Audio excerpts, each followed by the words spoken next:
la première fois, elle m'a enfermée avec lui dans sa chambre. Et je pleurais et je criais. Il sortait avec des filles de 16 ans, 15 ans. À 23 ans, Aïcha prend la parole pour la première fois.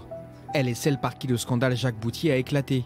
Car c'est elle qui a déposé plainte en 2022 contre l'ancien PDG du groupe Assu 2000 pour des faits de viol et de traite d'êtres humains, notamment lorsqu'elle était mineure.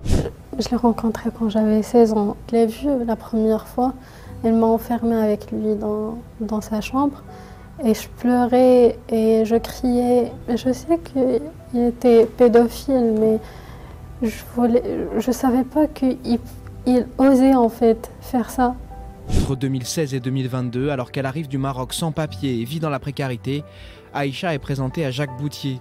Elle est alors réduite, selon le sens de ses déclarations, à l'état d'objet sexuel, vivant recluse, sous l'emprise du multimillionnaire, âgé de plus de 70 ans. Il sortait avec des filles de 16 ans, 15 ans, mais une fois, il a demandé à la fille qui était avant de lui ramener sa petite sœur. Elle avait 11 ans, 10 ans.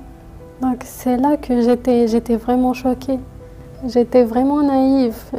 S'il me disait tout le monde est saute par là, je sauterais. Mais c'était vraiment un manipulateur. Donc ça, je ne le connaissais pas avant. Donc, tout ce qu'il me disait, je le croyais. J'ai vraiment la colère contre lui.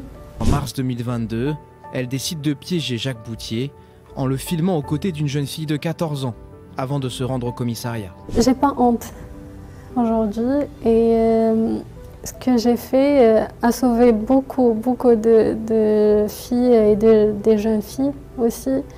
Et je suis fière, vraiment aujourd'hui, je suis fière. Aujourd'hui, la jeune femme est toujours traumatisée. J'ai des angoisses, je fais des crises. S'il y a trop de gens, j'arrive pas à sortir le dimanche, parce que tout le monde y sort le dimanche. J'arrive pas à prendre les transports en commun, parce qu'il y a trop de gens, et j'arrive pas à sortir toute seule.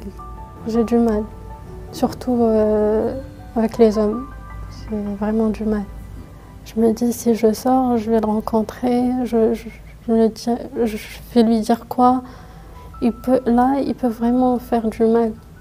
J'ai l'impression que je suis en prison. Aïcha attend maintenant impatiemment qu'un procès puisse avoir lieu. Jacques Boutier, visé par plusieurs autres plaintes, a été remis en liberté après avoir été placé en détention provisoire. Il est présumé innocent.